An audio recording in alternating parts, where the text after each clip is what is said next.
Assalamualaikum warahmatullahi wabarakatuh. Salam bahagia, salam sejahtera, salam Putri Cempa. Sahabat Putri Cempa dimanapun berada, kita yang perempuan khususnya, mari kita menjadi seorang Putri Cempa, cerdas, cantik, mandiri, proaktif, dan agamis. Amin.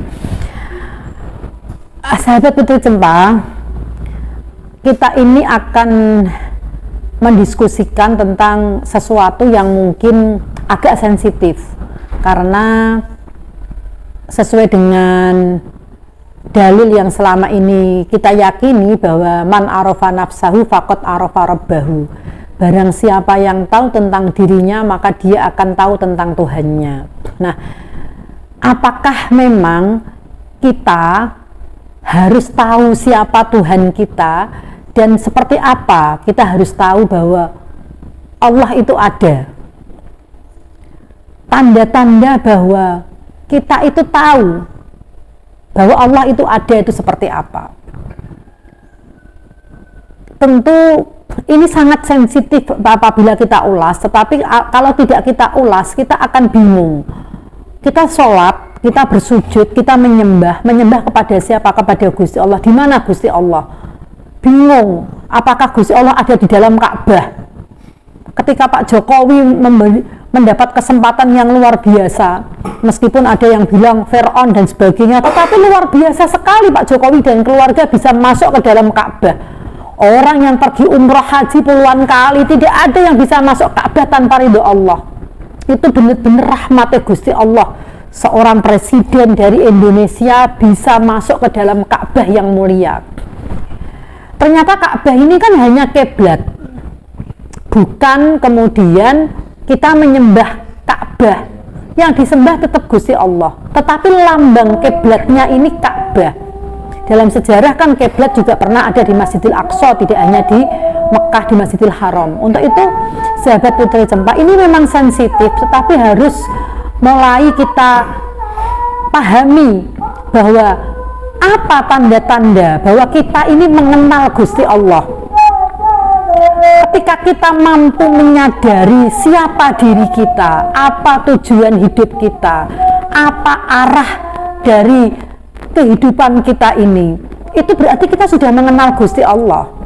Kalau kita tidak mampu menyadari bahwa tujuan hidup kita hanya untuk Allah, arah hidup kita hanya Allah, dan ending semuanya adalah Allah, ya tentu kita tidak bisa mengenal Gusti Allah. Apakah ketemu Gusti Allah itu harus mati? Ya tidak lah, ya nggak mati-mati nggak ketemu dong. Yang usianya sampai 100 tahun misalnya, bagaimana dia bisa ketemu Gusti Allah kalau nggak mati-mati? Terus bagaimana kita bisa ketemu Allah tatkala kita sudah hidup di dunia seperti ini? Bagaimana cara kita menemukan Gusti Allah? Nah, itu jawabannya temukan pada diri kita. Ketika kita mampu memahami siapa kita sebenarnya, untuk apa kita hidup di dunia, apa tugas dan tanggung jawab kita selama di dunia, itu berarti kita sudah bisa mengenal Gusti Allah.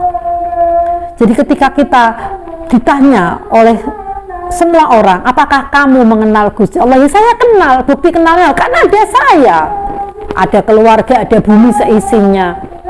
Sehingga banyak orang menyampaikan ketika beberapa orang itu selalu menyalahkan setan. Setan itu penggoda manusia, setan itu selalu kita harus waspada terhadap godaan setan. Ya memang, karena dalam denyut nafas manusia itu ya ada setan.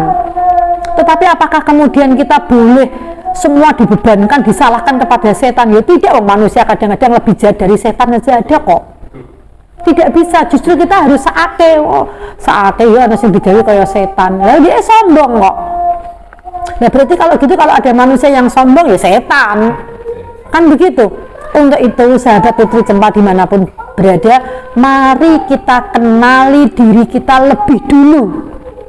Apa sih yang mau kita raih dalam hidup ini?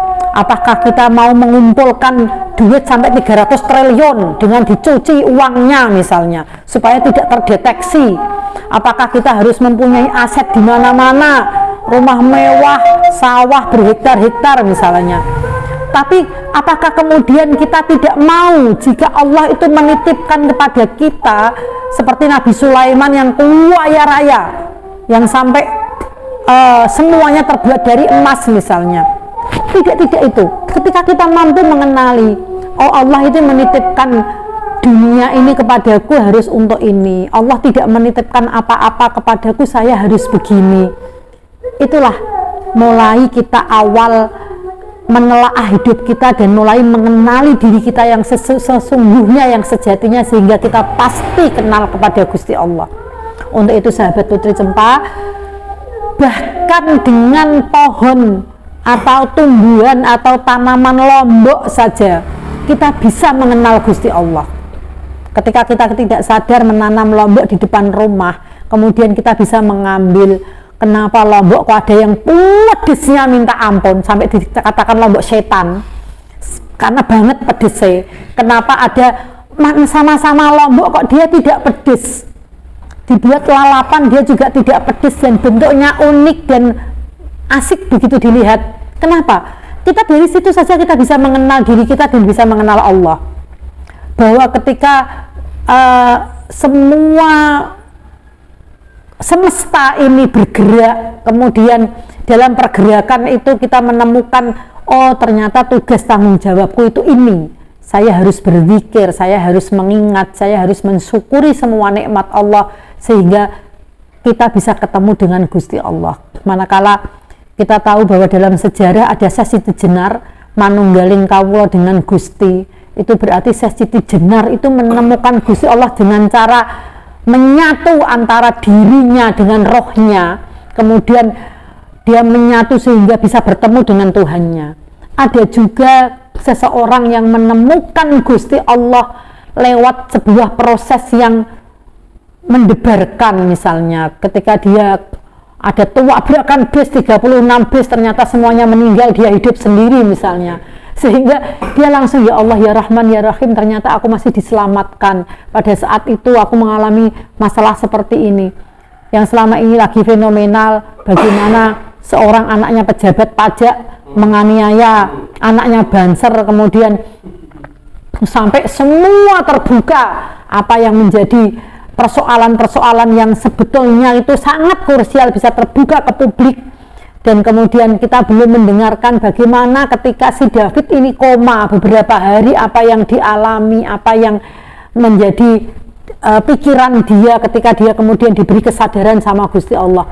Untuk itu kita akan bisa mengenal Tuhan kita akan bisa mengenal Gusti Allah kalau kita mengenal diri kita dulu. Jadi kita tidak usah menilai orang lain. Wong iku ngene kok iso ngene, wong iku gak ngono-ngono kok uripe iso ngono. Gak usah, kenali diri kita saja, jangan melihat hidup orang lain. Kalau kita sudah mengenali diri kita, kita akan melihat hidup orang lain itu sesuai dengan ketentuan Allah. Oh, orang itu menjalani apa yang menjadi takdirnya, ya sudahlah, kita doakan yang baik. Jangan kemudian kita terlalu dini untuk menginterpretasikan bahwa itu seperti ini seperti ini, enggak. Sahabat Putri Cempa, mengenal Allah itu caranya sangat gampang. Mengenal Allah itu caranya sangat mudah. Mengenal Allah itu caranya sangat simpel.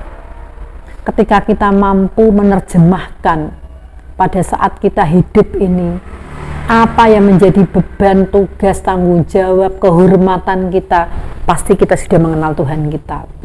Untuk itu, kalau misalnya kita saat ini belum mengenal diri kita, belum tahu sejatinya kita ini siapa, sangat mungkin kita belum mengenal Tuhan kita. Bagaimana supaya kita mengenal diri kita? Kita perlu meluangkan waktu untuk diam, tidak banyak bicara. Kita perlu meluangkan waktu untuk mengamati sekeliling kita. Kita perlu meluangkan waktu untuk mengintrospeksi diri kita. Kita harus mau meluangkan waktu untuk menilai isi hati kita sendiri, bukan menilai isi hati orang lain, tapi menilai isi hati kita. Apakah benar ini isi hati? Apakah benar ini suara nurani? Atau ini hanya justru nafsu? Ini hanya keegoisan? Jadi ketika kita mampu mengenali diri kita sendiri, kita tahu bahwa ini nurani, ini isi hati, ini nafsu, ini egois, ini mau menang sendiri, ini sebuah malapetaka, ini sebuah musibah, ini sebuah rahmat, ini sebuah berkah, ini sebuah hikmah. Kita bisa melihat itu. Coba mulai sekarang latih mata batin kita untuk selalu mengenal diri kita sehingga kita bisa mengenal Gusti Allah. Ketika kita sudah mengenal Gusti Allah, kita sudah mengenal diri kita, hidup kita pasti terjaga. Kita akan melihat bahwa manusia itu sempurnanya karena dia punya dosa.